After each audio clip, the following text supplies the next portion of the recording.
तो सभी को मैत्रीपूर्ण जय भीम, नमो बुद्धाय। आज के इस ऐतिहासिक संघ दिवस में आप सभी का हार्दिक स्वागत है। आज ऐतिहासिक संघ दिन है, तो हमें संघ दिन कैसे निर्मित हुआ इसके बारे में जानना चाहिए कि इतिहास में ऐसा क्या हुआ, कब भगवान बुद्ध ने संघ की निर्मित की। तो हम सब जानते हैं कि बोधिसत्व सिद्धार्थ ने 29 साल की उम्र में गृह त्याग किया, जिसे हम महाभिनिष्क्रमण बोलते हैं। गृह त्याग के बाद वो राजगृह की तरफ गए। वहां पर 6 साल तक तो घूमते रहे और वैशाख पूर्णिमा के दिन उन्हें बोधि वृक्ष के नीचे बुद्धत्व की प्राप्ति हुई। और उसी परिसर में, बोध गया कि उसी परिसर में उन्होंने 7 सप्ताह बिताए अलग अलग जगह पर। और उन्होंने जो संबोधि प्राप्त की थी उसका वो आनंद ले रहे थे। और उसके बाद उन्होंने एक कमल कुंज है, वहां पर जाकर देखा कि मनुष्य भी इसी कमल कुंज की कमल की तरह अलग अलग अवस्था में है। कोई कीचड़ में है, कोई थोड़ा सा कीचड़ से बाहर पानी की सतह पर आया है, तो कोई पानी की सतह पर आकर थोड़ा खिला हुआ है ना। तो मनुष्य का मन भी ऐसी अलग अलग अवस्थाओं में है। लोग तप कर रहे थे, बुद्ध के आने की राह देख रहे थे, जैसे अभी हम लोग तप कर रहे हैं, है ना। हम लोग भी तो बुद्ध के आने की प्रतीक्षा कर रहे हैं ना, कि चलो वही आचरण करें, ध्यान करें, धम्म का ज्ञान प्राप्त करें, ताकि हम भी जब मैत्रेय बुद्ध आए तो हम उस वक्त मौजूद हो। तो इसीलिए हम सब भी तप रहे, तो उस समय के लोग भी तप रहे थे। तो भगवान बुद्ध ने देखा कि कुछ तो ऐसे लोग हैं जिन्हें मैं शिक्षा दूंगा तो तुरंत ही अपनाएंगे और अपना विकास कर लेंगे। तो वहां से वो सारनाथ की ओर चल पड़े। सारनाथ जाते समय उन्हें रास्ते में उपक मिला और उपक ने उनके मुख का तेज देखा। तो एक नग्न सन्यासी था, तो जब बुद्ध के मुख पर तेज देखा तो उसने सवाल किया कि आप कौन है? आप यक्ष है? आप किन्नर है? तो भगवान बुद्ध ने बोला कि ना। तो भगवान बुद्ध को फिर उसने बोला कि आप मनुष्य हैं? तो भगवान बुद्ध ने बोला कि नहीं। तो आप कौन है? तो भगवान ने कहा कि मैं बुद्ध हूं। तो ऐसा कहा कि बुद्ध हूं, फिर भी वो जागरूक नहीं था। तो उसने कहा हो गए, वो अपने रास्ते पे चल पड़ा। अगर वो जागरूक होता और थोड़ा ग्रहणशील होता तो सबसे पहला वो ही बुद्ध का उपदेश सुनता और उनका शिष्य बनता। लेकिन उसने कहा कि होंगे, तो हम भी कहीं उपक की तरह ना हो कि हमें इतना बढ़िया बुद्ध विहार मिला है और धम्म देशना देने वाले धम्म के प्रशिक्षक मिले हैं, है ना। हम अच्छे घर में रह रहे हैं, हमारे पास अच्छे अभी सुनाई देने वाले कान है। कुछ समय के बाद बूढ़े हो जाएंगे तो सुनना भी बंद हो जाएगा। अभी हम कमर सीधी करके ध्यान भी कर सकते हैं, आधा घंटा 1 घंटा, है ना।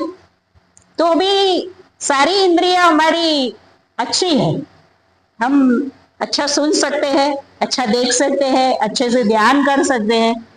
तो हमने इस समय का लाभ उठाना चाहिए। हमने उपक नहीं बनना है, हमने ग्रहणशील बनना है। जो भी लोग यहाँ से प्रशिक्षण दे रहे हैं उस प्रशिक्षण को हमने ग्रहण करना है। सिर्फ ग्रहण ही करना है, तो अपने जीवन में उतारना है और अपने जीवन को हमें अच्छा बनाना है। भगवान बुद्ध सारनाथ की ओर चल पड़े। वहां पर उन्हें वो उनके साथ जो 5 शिष्य थे, उनके पंचवग्गीय भिक्खु, वो मिले। पहले तो वो स्वागत के लिए तैयार नहीं थे, क्योंकि सिद्धार्थ ने खाना खाना शुरू कर दिया था, तो वो थोड़े नाराज थे, क्योंकि वो लोग सब मिलके शरीर पीड़न तप कर रहे थे और सिद्धार्थ ने उस तप को तोड़ दिया। जब सुजाता से खीर मिली तो उन्होंने खाई, क्योंकि उनको मालूम था कि मैं नहीं खाऊंगा तो मर जाऊंगा। अब मर जाऊंगा तो कैसे ज्ञान प्राप्त होगा। तो वो लोग थोड़े नाराज थे, इसलिए दूर से देखा कि सिद्धार्थ आ रहे हैं तो बोले कि आने दो, हम उनका स्वागत नहीं करेंगे। लेकिन बुद्ध का तेज इतना था, बुद्ध का प्रभाव इतना था कि वो लोग उनके स्वागत के बिना नहीं रह पाए, और उन्होंने उनका दरी बिछाकर, उनके पांव धुलाकर, उनके हाथ से भिक्षा पात्र ले लिया, है ना, और सबने उनको बिठाया और उनका स्वागत किया। और उसके बाद भगवान बुद्ध ने उनको उपदेश दिया। वहां पर सारनाथ में धम्म चक्र प्रवर्तन पहली बार हुआ, धम्म का चक्र गतिमान हुआ, और वहां पर ये जो 84,000 सुत्त है, उसमें से जो पहला सुत्त पिटक है 21,000 सुत्तों का, उसका वहां पर संगायन हुआ पूरे वर्षावास के दरमियान। और उन्हीं उपदेशों को सुनते सुनते, उस धम्म को सुनते सुनते पांचों भिक्षु अरहत बन गए। सबसे पहले कौंडिन्य ने जाना और कौंडिन्य को ज्ञान प्राप्त हो गया, वो अरहत हुए, बाद में बाकी 4 भी हो गए। तो 5 भिक्षु अरहत हुए और भगवान बुद्ध थे, 6 लोग थे वहां पर, वो वर्षावास कर रहे थे। उस समय वहां का एक श्रेष्ठी का पुत्र था, कुल पुत्र यश, वो वहां पर सारनाथ के मृगदाय वन में घूमते घूमते आ गया। बहुत दुखी था, बहुत अमीर था, लेकिन वो सब कुछ उसको प्राप्त था, लेकिन उसके बावजूद भी वो कुछ तो भी उसको लग रहा था कि अभी कुछ कमी है, अभी ऐसा कुछ है जो मुझे प्राप्त करना है। तो वो जंगल की ओर आ गया था। वहां पर वो बड़बड़ा रहा था कि बहुत दुख है, बहुत सारा यहाँ पर पीड़ा है, कुछ भी यहाँ पर अच्छा नहीं है, तो ऐसे बड़बड़ा रहा था। तो सारनाथ में भगवान बुद्ध मौजूद थे मृगदाय वन में, वो चारिका कर रहे थे सवेरे उठकर। तो उन्होंने यश की बातें सुनी, तो भगवान उसे कहते हैं कि आओ यश, आओ कुलपुत्र, यहाँ पर कोई दुख नहीं है, यहाँ पर कोई पीड़ा नहीं है, आओ मैं तुम्हें दुख से मुक्त होने का मार्ग दिखाता हूं। तो वो यश अपने सोने के जो जूते थे उसको निकालता है और भगवान के सामने बैठ जाता है, भगवान की शरण में जाता है, और भगवान बुद्ध उसको उपदेश देते हैं। तो वो वहां पर भगवान का शिष्य बनता है और जाहिर करता है कि क्या मैं आपके संघ का सदस्य बन सकता हूँ, क्या मुझे भी आप भिक्षु की दीक्षा देंगे। तो भगवान उससे कहते हैं कि आओ, ऐसा करके उसका स्वागत करते हैं। वो चीवर पहनता है, मुंडन करते हैं उसका, वो भिक्षु बन जाता है। उसके बाद कुछ समय के बाद उसके माता पिता उसको ढूंढते ढूंढते वहां पर आते हैं जंगल में, और भगवान से पूछते हैं कि हमारा पुत्र यहाँ पर आया है क्या। तो भगवान कहते हैं कि ये रहा आपका पुत्र। तो उसने तो चीवर पहना था, मुंडन किया था। उसके माता पिता बहुत खुश होते हैं उसको देखकर कि हमारा पुत्र धम्म की शरण में गया है, बुद्ध की शरण में गया है। तब तक संघ नहीं था, सिर्फ बुद्ध थे और धम्म था। सबसे पहले बोध गया में बुद्ध थे, उस वक्त 2 व्यापारी आए थे, तपस्सु और भलिक, उड़ीसा की तरफ जा रहे थे, वो उनको मिले थे। तब वो पहली बार बुद्ध को शरण गए थे और बुद्ध ने उन्हें उपदेश नहीं दिया था। उस समय धम्म का संगायन नहीं हुआ था, सिर्फ वो लोग बुद्ध को शरण गए थे। और बुद्ध को उन्होंने खाने के लिए आटा और मध मिला के, शहद मिला के दिया था। और उसके बाद भगवान बुद्ध ने उन्हें अपने बाल दिए थे। तो वो बालों को लेकर वो उड़ीसा गए, वो उड़ीसा के व्यापारी थे, और वहां पर उन्होंने उड़ीसा में स्तूप बनाया। और उसके बाद सारनाथ में धम्मचक्र प्रवर्तन हुआ, तो धम्मं शरणं गच्छामि हुआ, पहले बुद्धं शरणं गच्छामि हुआ, फिर धम्मं शरणं गच्छामि हुआ। और अब जब यश के माता पिता आए और उन्होंने भी बुद्ध की शरण ग्रहण की, और उन्होंने बुद्ध को और बाकी शिष्यों को और उनके पुत्र को, सभी भिक्षुओं को अपने घर भोजन के लिए आमंत्रित किया। तो वे सभी लोग दूसरे दिन भोजन के लिए गए। वहां पर उसके कुछ मित्र आए हुए थे और उन लोगों ने भी फिर बुद्ध की शरण ली। उसके 4 मित्र थे और उन चारों मित्र ने भी उनकी शरण ली और वो वहां पर उनके साथ भिक्षु बनते हैं। और उसके बाद उसके सैकड़ों मित्र यश के बुद्ध से मिलने आते हैं, बुद्ध से देशना सुनते हैं और उसमें से करीबन 50 लोग भिक्षु बनने के लिए बुद्ध से कहते हैं कि हमें भी भिक्षु बनना है। तब जाकर भिक्षुओं की संख्या हो गई 60। तो कार्तिक पूर्णिमा के दिन वाराणसी में, आज के ही दिन वाराणसी में भगवान बुद्ध ने अपने 60 शिष्यों के साथ इस ऐतिहासिक संघ की स्थापना की। उसके कुछ 20 साल बाद, 20 साल तक लोग अरहत ही बनते रहे। भगवान बुद्ध की शिक्षा इतनी मतलब कि ये थी कि और भिक्षु भी, लोग भी इतने ग्रहणशील थे, तप किए हुए थे, राह देख रहे थे बुद्ध की, तो तुरंत ही वो लोग भी अरहत बन रहे थे। तो 20 साल तक ऐसा होता रहा कि सब अरहत बनते रहे। तो किसी भी विनय की उस वक्त जरूरत नहीं थी कि कोई नियम बनाए जाए, क्योंकि सारे अरहत थे तो सभी लोग शीलोका का पालन करते थे। 20 साल के बाद एक भिक्षु ने एक शील तोड़ा व्यभिचार का।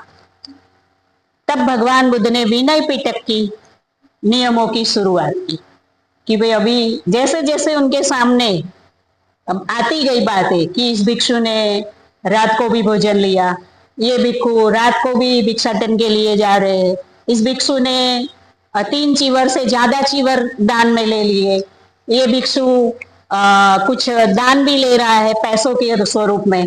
तो जैसे जैसे भगवान बुद्ध के सामने आती गई बातें वैसे वैसे भगवान नियम बनाते गए। तो 127 नियम बने विनय पिटक में। तो वो 21,000 सूत्र है, उसमें 21,000 सूत्र सुत्त पिटक में है और 21,000 सूत्र विनय पिटक में है। तो 42 हो गए, 42,000। अभी बाकी रहे 42,000, क्योंकि 84,000 सूत्र का सूत्र त्रिपिटक है। तो बाकी के 42,000 कब आए? अभी अभी श्रावण महीने की पूर्णिमा गई, तो उस दिन अभिधम्म दिवस था। तो उसको अभिधम्म दिवस क्यों कहा जाता है, उसके बारे में भी आज हम जानेंगे थोड़ा।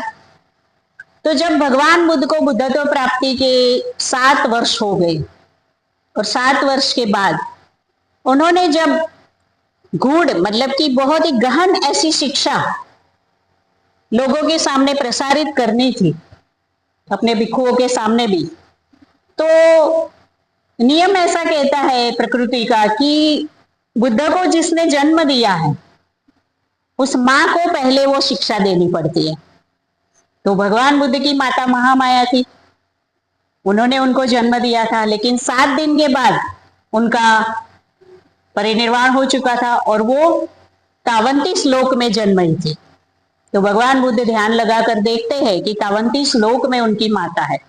वहां और अन्य देव भी थे जो वहां थे। तो भगवान बुद्ध आज के संकीसा यूपी का, तो संकीसा से भगवान बुद्ध तावंती श्लोक में गए। वहां पर उन्होंने अपनी माता को अभिधम्म का उपदेश दिया और वो अभिधम्म का उपदेश 3 महीने तक लगातार चला।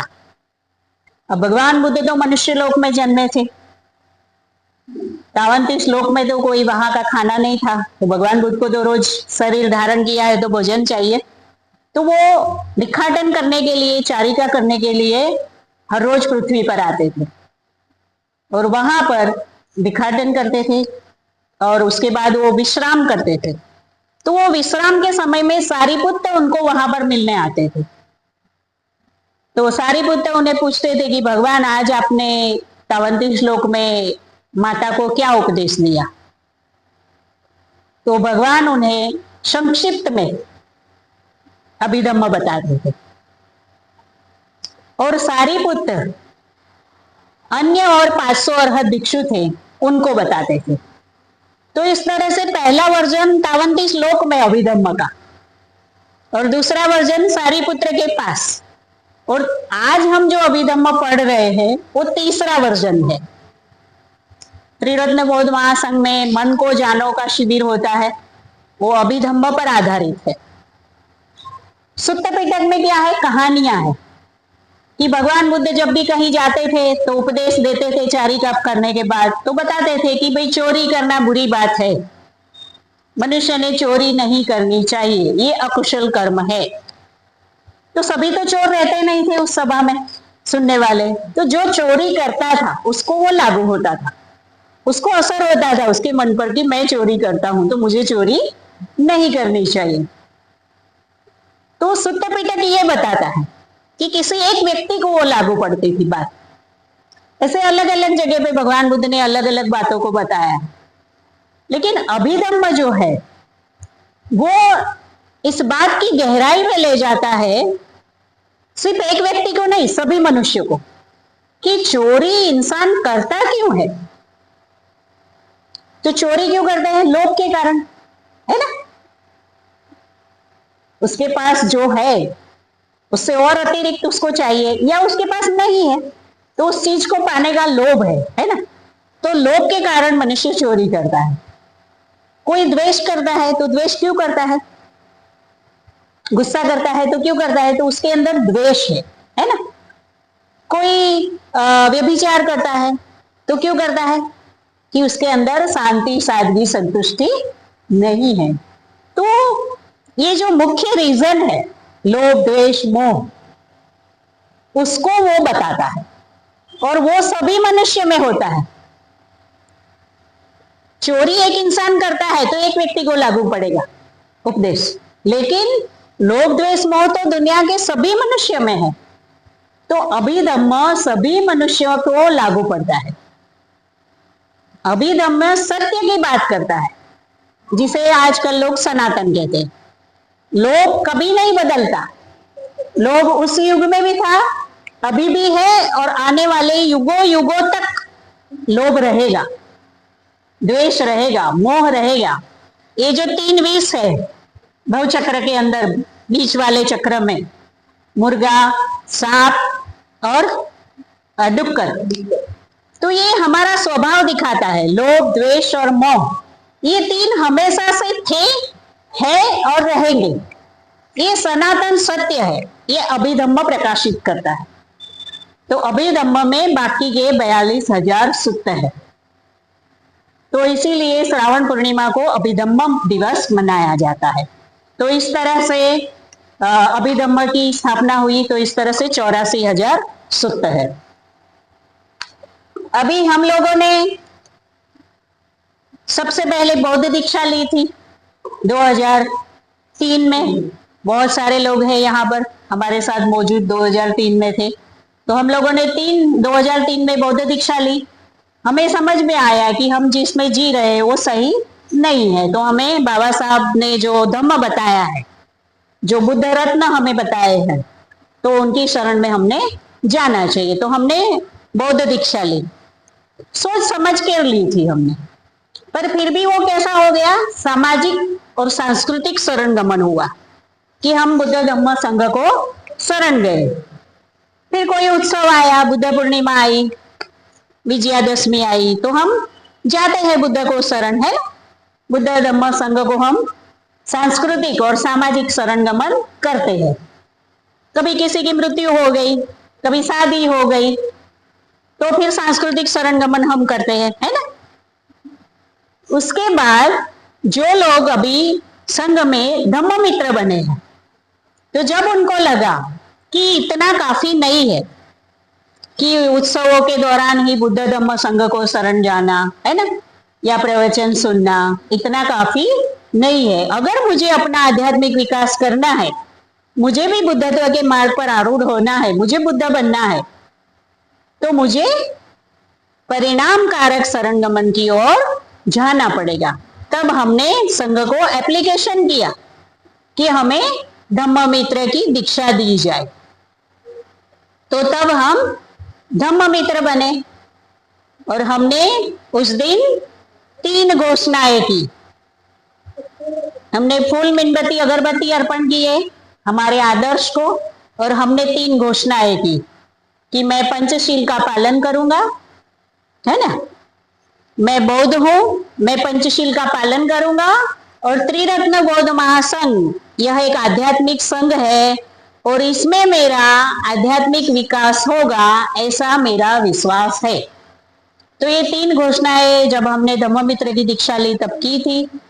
तो आज फिर से हम उस पुनर्निश्चय को दोहराएंगे और फिर से हम धम्ममित्र बने थे हमारे आध्यात्मिक विकास के लिए, उसको हम दोहराएंगे और हम आगे अपने विकास को आगे ले जाएंगे।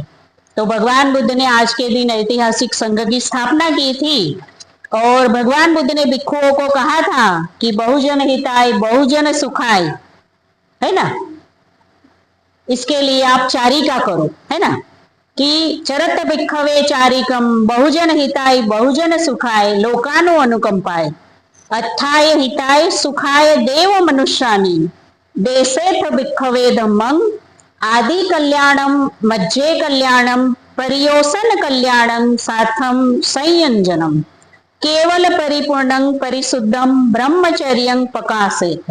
ये महावग्र में आता है विनय पिटक में। तो भगवान बुद्ध ने संघ की स्थापना कर हम सभी पर एक करुणा का भाव प्रदर्शित किया है और भगवान बुद्ध ने संघ की स्थापना इसीलिए की कि वो जो हमें उपदेश देते थे तो वो भिक्षुओं द्वारा हम तक पहुंचे। अगर संघ नहीं होता तो भगवान तो जंगल में रहते थे, वहां से वो भिक्षुओं को उपदेश देते थे, आते थे चारिका करने तो उपासकों को भी बोलते थे, लेकिन वो उपदेश हम तक पहुंचे इसलिए भिक्षु संघ बनाए।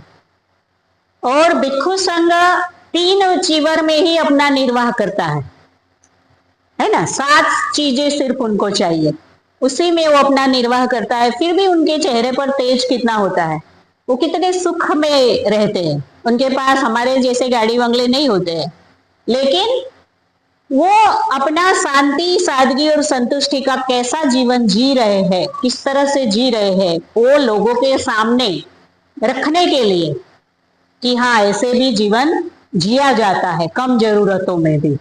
तो इसीलिए भगवान बुद्ध ने संघ की स्थापना की कि बाकी के लोग भी, उपासक भी धम्म के शरण में आए, धम्म उपदेश सुने और ऐसा शांति सादगी संतुष्टि वाला जीवन जिए और अपने आप को धम्म मार्ग पर आरूढ़ कर अपना आध्यात्मिक विकास करे। तो आप सभी ने मुझे सुना, इसके लिए मैं आप सभी की बहुत बहुत आभारी हूँ।